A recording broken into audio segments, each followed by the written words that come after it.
Halo semuanya, gue Mikael dan ini adalah video review gue untuk Samsung Galaxy S21 Ultra. Pertama kali gue pegang HP ini tuh satu hal yang gue rasakan adalah HP ini ternyata cukup berat dan cukup tebal juga ya. Perbedaannya itu cukup berasa dari Samsung Galaxy S21 Plus yang pernah gue coba juga sebelumnya. Satu hal yang berasa beda lagi adalah pinggiran layarnya yang di S21 ini ada sedikit bagian lengkungnya. Sedangkan di S21 Plus dan di S21 biasa itu layarnya udah flat. Nah, secara pribadi sih gue lebih suka bagian pinggiran yang ada lengkungannya sedikit ya. Karena selain lebih enak di tangan, perbedaan lainnya bakalan berasa ketika lu pakein casing dan lu tuh pakai fitur Edge Panel yang ada di Samsung ini. Kalau layarnya flat, maka jari lu akan merasa agak terganggu oleh casingnya, sedangkan kalau layarnya melengkung, maka akan berasa lebih nyaman di jari. Ya, ini tuh cukup minor sih, tapi gue rasa patut untuk disebutkan. Satu hal lain yang berasa kalau layarnya terlalu melengkung adalah adanya distorsi pada bagian layar lengkungnya di sudut tertentu ketika melihat gambar, dan kemungkinan terjadi accidental touch itu lebih besar dibandingkan layar yang lebih flat. Jadi menurut gua keputusan Samsung untuk mengurangi lengkungan di bagian layarnya ini adalah tindakan yang sangat tepat.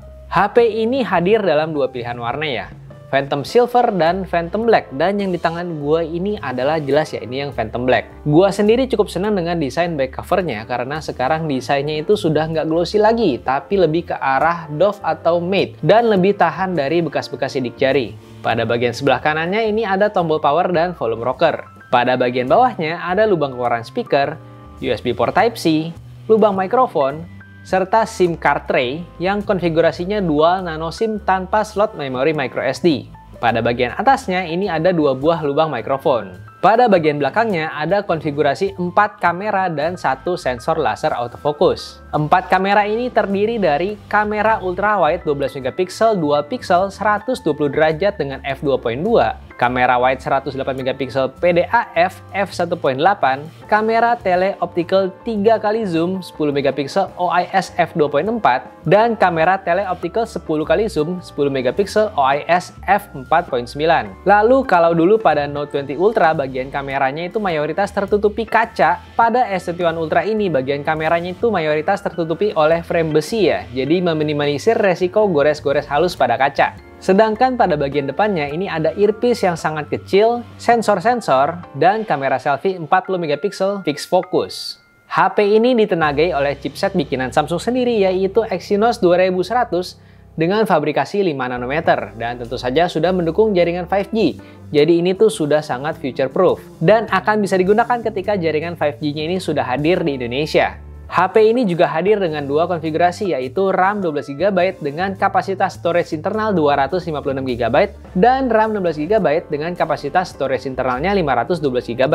Untuk unit review gue ini adalah yang RAM 12GB dengan storage internal 256GB. Untuk antarmukanya sendiri, S21 Ultra menggunakan interface One UI 3.1 berbasis Android 11 yang ada perbedaan sedikit dengan One UI 3.0.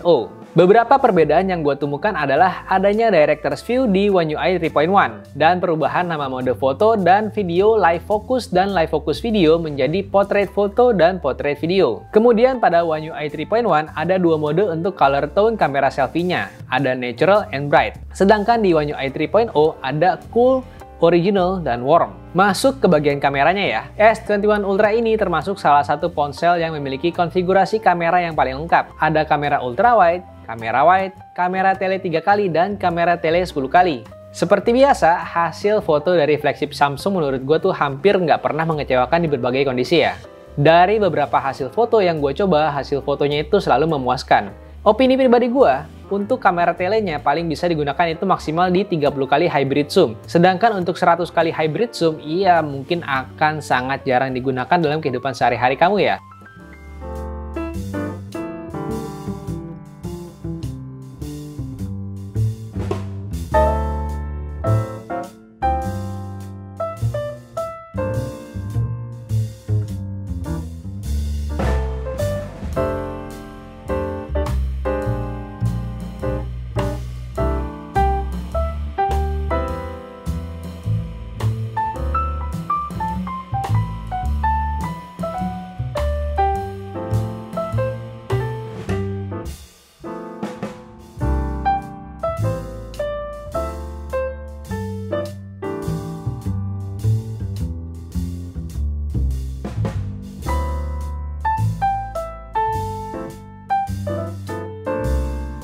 Dan di 100 kali zoom ini ada fitur untuk membantu stabilisasi sehingga memudahkan kita untuk mengambil foto lebih stabil. Salah satu kelemahan dari kamera 108 megapiksel dengan sensor besar adalah depth of field-nya yang terlalu tipis. Jadi kalau kita foto agak terlalu dekat sedikit, bagian-bagian selain bagian tengahnya akan menjadi sedikit blur. Nah, di S21 Ultra ini secara otomatis dia akan mengganti lensanya dengan lensa ultrawide agar tidak blur. Bahkan dengan metode ini kita bisa ngambil foto makro tanpa masalah.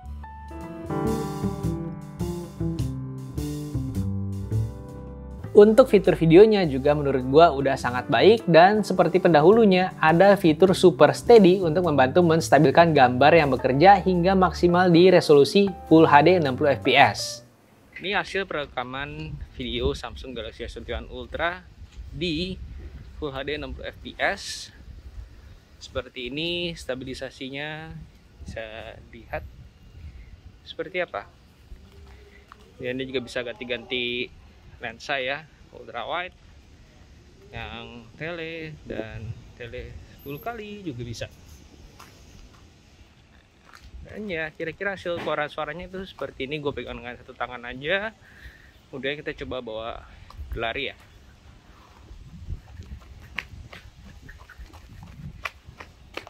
Hasilnya kira-kira seperti ini. Ada juga fitur Director's View yang bisa mengutilisasi kamera depan dan kamera belakang secara bersamaan, dan kita bisa milih untuk layoutnya itu seperti apa. Apakah split view, picture in picture, atau single view. Enaknya lagi ada preview gambar lensa yang digunakan di mode ini. Oke, dan ini adalah hasil perekaman menggunakan model Director's View ya. Kalau di sini kelihatannya sih stabilisasi dari kamera belakangnya itu hilang atau berkurang cukup drastis ya. Dan kira-kira ya seperti inilah hasil rekaman dari Director's View-nya. Satu perbedaan yang terasa saat menggunakan dua kamera secara bersamaan adalah berkurangnya fitur stabilisasi secara drastis. Urusan performanya, gua pribadi selama menggunakan HP ini tuh hampir nggak mengalami masalah sama sekali. Untuk produktivitas dan untuk bermain game itu masih sangat-sangat layak digunakan. Ya mungkin kecuali untuk main game Genshin Impact di high resolution ya. Pada high resolution main Genshin Impact ini tuh sering banget terasa frame drop.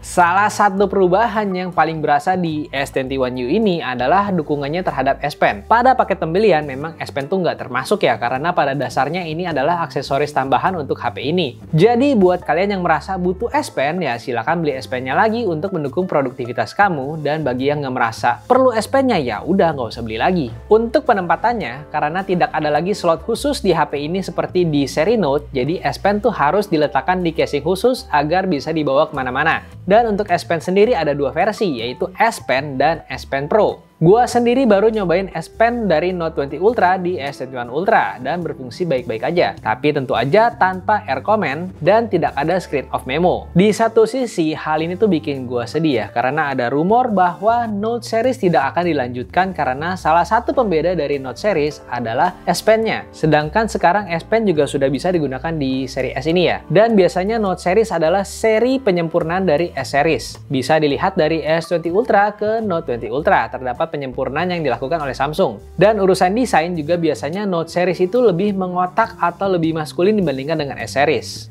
Tapi ya jujur aja ya, kalau S series yang sekarang ini udah segini bagus dan sudah mendukung S Pen, ya makin bingung apalagi sih yang bisa diimprove di Note series. Gue juga merasa kalau ini adalah upaya Samsung untuk merampingkan lini HP flagshipnya yang kalau dulu itu ada S, Note, Flip, dan Fold, maka sekarang hendak dirampingkan jadi S, Flip, dan Fold aja. Rumornya juga seri Fold itu bakalan mendukung S Pen ya. Ya, dengan form factor yang segitu besar, akan wajar banget kalau seri Fold itu disertai dengan S Pen karena ruang kerjanya bakalan lebih luas. Oh iya, ada satu hal lagi yang berubah dari One UI 3.1 ini adalah tidak adanya penamaan fitur Wi-Fi Direct di S21 Ultra, tapi digantikan dengan Nearby Share.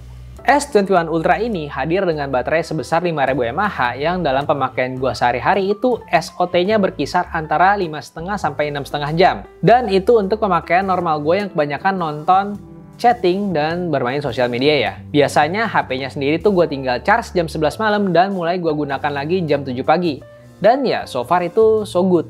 Baterainya itu bisa tahan seharian, dan sekitar jam 11 malam itu baterainya masih tersisa sekitar 15%. Dalam paket penjualan juga kamu nggak bakalan ngedapetin charger bawaan dari Samsung ya. Solusinya, kamu bisa beli charger asli Samsung dari toko official Samsung, atau gunakan charger dari HP Samsung kamu sebelumnya, atau beli charger lain yang sudah mendukung protokol PPS seperti contohnya charger dari Acmic ini. Kenapa harus charger yang ada protokol PPS-nya sih? Karena protokol PPS ini adalah protokol yang digunakan Samsung untuk menjalankan fungsi super fast charging 25 wattnya. Sedangkan untuk displaynya sendiri, Samsung memberikan display yang terbaik pada S21 Ultra ini dengan layar Dynamic AMOLED 2x beresolusi QHD+, serta refresh rate hingga 120Hz ini bikin gambar yang ditampilkan tuh cakep banget dipandang di mata ya. Dan refresh rate yang tinggi ini tuh bikin pengalaman scrolling di HP ini jadi makin smooth. Sekarang di HP ini kamu juga bisa menggunakan resolusi tertinggi di refresh rate tertinggi ya. Tapi nggak ada option buat ngelock refresh rate tertinggi karena pada dasarnya akan percuma juga refresh rate-nya tinggi dipaksa tinggi-tinggi kalau ternyata penggunaan kita tuh harusnya tidak membutuhkan refresh rate yang tinggi, malah hanya bakalan bikin boros baterai aja. Samsung juga mengklaim adaptive refresh rate-nya ini akan berfluktuatif dari 10Hz hingga 120Hz untuk menjaga performa baterai tetap awet dipakai seharian. Kalau mau dibilang ya, sepertinya nih S21 Ultra ini adalah S-Series yang berusaha menjadi Note Series. Di satu sisi, gue seneng karena S-Series ini sudah bisa mencakup semua yang gue butuhkan termasuk S Pen-nya. Tapi di sisi lain gue agak sedih karena secara pribadi gue tuh lebih sreg ke desain dari Note Series. Dan kalau Note Series itu beneran akan dihilangkan, ya gue bakalan merasa kehilangan. Dan konsep casing khusus untuk bawa S Pen itu masih menjadi konsep yang aneh buat gue karena tidak banyak casing yang tersedia yang kompatibel dengan S Pen, dan juga ini tuh nambah bobot serta dimensi dari HP itu sendiri. Dan peletakannya tuh agak awkward ya di sebelah kiri HP. Tapi secara overall, gue tuh pribadi senang menggunakan S21 Ultra ini, dan ini adalah salah satu Android terbaik yang bisa kamu dapatkan di awal tahun 2021 ini. Oke, gue rasa sampai di sini dulu untuk video gue kali ini. Seperti biasa, jangan lupa buat klik like dan subscribe-nya ke channel YouTube Gadgetapa, dan jangan lupa buat follow Instagram-nya Gadgetapa. Gue Mikal dari Gadgetapa undur diri, and as always, have a nice day. Dah.